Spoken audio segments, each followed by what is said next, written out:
முட்டு கொடுக்கலாம், ஆனா இந்த அளவுக்கு முட்டு கொடுக்க கூடாது. ஆமாங்க, இப்ப நடந்த சூப்பர் 8ல பாகிஸ்தான் கூட குவாலிஃபை ஆயிடும், இந்தியா குவாலிஃபை ஆக வாய்ப்பே இல்லைன்னு பாகிஸ்தான் பவுலர் முகமது அமீர் சொல்லியிருப்பாரு. ஆனா இந்தியா வெஸ்ட் இண்டீஸ் அடிச்சு செமிஃபைனலுக்கு குவாலிஃபை ஆகவும் அது முட்டு கொடுக்கறதுக்காக இந்தியா வெஸ்ட் இண்டீஸ் கூட அந்த அளவுக்கு குட் கிரிக்கெட் விளையாடல, நிறைய கேட்சையும் விட்டாங்க, ஒரு பவுலர் கூட ஒழுங்கா பவுலிங் போடல, ஷிம்ரன் ஹெட்மயர் அவுட்டே இல்ல அப்படின்னு முட்டு மேல முட்டு கொடுத்திருப்பாரு முகமது அமீர். நீங்க நினைச்சிட்டு இருப்பீங்க இந்தியா வெஸ்ட் இண்டீஸை ஜெயிச்சுட்டு இதுதான் வேர்ல்டு கப்போட பெஸ்ட் ரிவெஞ்ச் நினைச்சிட்டு இருந்தீங்கன்னா அதுதான் மிகப்பெரிய தப்பு. ஆமாங்க, இப்ப நடந்த இந்தியா விசஸ் வெஸ்ட் இண்டீஸ் மேட்ச்ல இந்தியா வெஸ்ட் இண்டீஸை ஜெயிக்கவும் 2016 வேர்ல்டு கப்ல இந்தியா தோத்ததுக்கு இதுதான் பர்ஃபெக்ட் ரிவெஞ்ச்னு நம்மள பல பேர் சந்தோஷத்துல துள்ளி குதிச்சிருப்போம். அது மட்டும் இல்லாம அந்த மேட்ச்ல சஞ்சு சாம்சன் தான் ஆங்கர் பண்ணி ஜெயிக்க வைப்பாருன்னு நம்ம சப்ஸ்கிரைபர் ஒருத்தர் கரெக்டா ப்ரெடிக்ட் பண்ணி சொல்லியிருப்பாரு. அவர் சொன்ன மாதிரியே தான் சஞ்சு சாம்சன் ஒத்தாலா நின்று மொத்த வெஸ்ட் இண்டீஸையுமே முடிச்சு விட்டுருப்பாரு. ஆனா இதை விட பெஸ்ட் ரிவெஞ்ச் இந்தியா இனிமே தான் கொடுக்க போகுதுன்னு சொன்னா உங்கள எத்தனை பேரால் நம்ப முடியும்? ஆமாங்க, இப்ப செமிஃபைனலுக்கு குவாலிஃபை ஆன இந்தியா முதல்ல மோத போறது பாத்தீங்கன்னா இங்கிலாந்து கூட அப்படி என்ன ரிவெஞ்ச் இருக்குன்னு தானே யோசிக்கிறீங்க? 2022 T20 வேர்ல்டு கப் உங்கள எத்தனை பேர் பாத்தீங்க? அதுலயும் இதே மாதிரி தான் இந்தியாவுக்கும் இங்கிலாந்துக்கும் செமிஃபைனல் நடந்திருக்கும். ஆனா அந்த மேட்சோட ரிசல்ட் உங்க எல்லாத்துக்குமே தெரியும். ஃபர்ஸ்ட் பேட்டிங் வந்த பிரைம் இந்தியா 20 ஓவருக்கு 168 ரன் தான் அடிச்சது. அதுலயும் ஹர்திக் பாண்டியாலாம் இல்லனா இந்தியா 100 ரன்னுக்கு ஆல் அவுட் ஆகியிருக்கும். ஏன் அப்படின்னா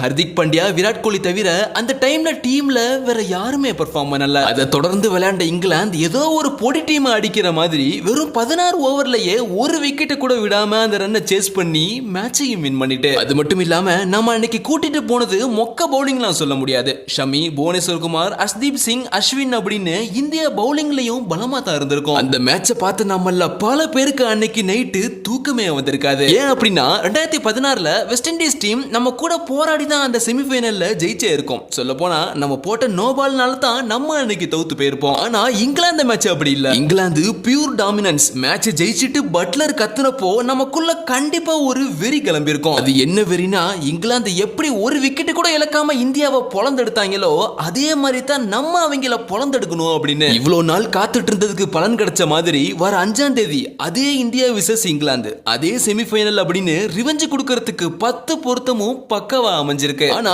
இங்கிலாந்து கூட அவ்வளோ ஈஸியெல்லாம் ஜெயிச்சிட முடியாது. என்னதான் அவங்க ஓப்பனிங் மிடில் ஆர்டர்னு பாதி பேர் ஃபார்ம்ல இல்லனாலும் அவங்க ஒவ்வொரு மேட்ச்லயும் பாத்தீங்கன்னா ஏதோ ஒரு ஆள் பெர்ஃபார்ம் பண்ணிடுறாங்க. அதுலயும் வில் ஜாக்ஸை பத்திலாம் பேசவே வேணாம். ஏன்னா இங்கிலாந்து மேட்ச்ல பாத்தீங்கன்னா பாதி மேன் ஆஃப் த மேட்ச் அவர் மட்டும்தான். அது மட்டும் இல்லாம இப்ப இங்க நம்ம இந்தியா டீம்ல பாத்தீங்கன்னா சஞ்சு என்னதான் ஃபார்ம்ல இருந்தாலும் அவருக்கும் ஒரு பிரச்சனை இருக்குங்க. இந்தியா விசஸ் இங்கிலாந்து சீரிஸ் உங்கள எத்தனை பேர் பாத்தீங்க? அதுல சஞ்சு சாம்சன் விக்கெட்டை சொல்லி எடுத்திருப்பாங்க இங்கிலாந்து பவுலர்ஸ். ஏன்னா எல்லா மேட்ச்லயும் ஷார்ட் பாலுக்கு ஒரே ஷாட், அதே லெக் சைடுல அவுட்னு எல்லா மேட்சுமே பாத்தீங்கன்னா ஒரே மாதிரி தான் அவுட் ஆகி இருப்பாரு. இதுக்கு ஒரே வழி பாத்தீங்கன்னா சஞ்சு சாம்சன் வெஸ்ட் இண்டீஸ் விளையாண்ட மாதிரியே கொஞ்சம் பொறுமையா ஆரம்பிக்கணும். அபிஷேக் சர்மா, இஷான் கிஷன் ரெண்டு பேருமே பாத்தீங்கன்னா பவர் பிளேல சுத்த விட்டுட்டு இவர் பொறுமையா ஆங்கர் இன்னிங்ஸ் ஆட ஆரம்பிக்கணும். அது மட்டும் இல்லாம ஆர்ச்சர், சாம் கரன் இங்கிலாந்துல எந்த ஃபாஸ்ட் பவுலர்ஸுமே இப்போ ஃபார்ம்ல இல்ல. ஏன் அப்படின்னா சூப்பர் 8ல இங்கிலாந்து விசஸ் நியூசிலாந்து மேட்ச்ல கூட ஸ்பின்னர்ஸ் வச்சு தான் நியூசிலாந்து பேட்ஸ்மேன் விக்கெட் எடுத்திருப்பாங்க.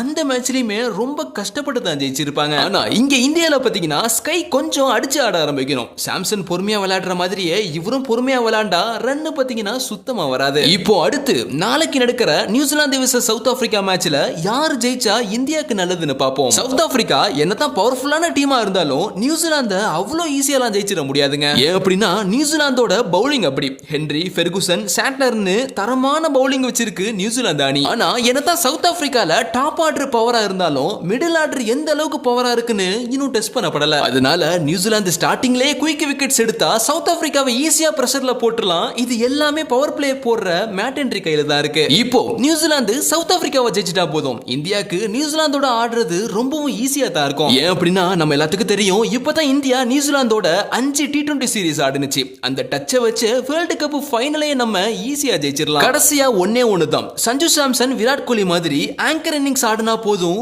கண்டிப்பா இந்தியா ஜெயிச்ச மாதிரி தான். இந்தியா ஈஸியா செமிஃபைனலே ஜெயிச்சிரலாம். செமிஃபைனல் என்ன ஃபைனலுக்கே போய் வேர்ல்டு கப்பே அடிச்சிரலாம். இப்போ நீங்க சொல்லுங்க, இந்தியா இங்கிலாந்தோட ஜெயிக்குமா ஜெயிக்காதா? அப்படியே ஜெயிச்சாலும் நியூசிலாந்து விசஸ் சவுத் ஆப்பிரிக்கா மேட்ச்ல யாரு ஜெயிச்சு இந்தியாவுக்கு எதிராக ஃபைனலுக்கு வருவா அப்படிங்கிற உங்களுடைய கருத்துக்களையும் மறக்காம கீழே கமெண்ட்ல சொல்லுங்க. அடுத்து ஒரு இன்ட்ரெஸ்டான வீடியோவுடன் மீண்டும் சந்திப்போம். See you, bye bye.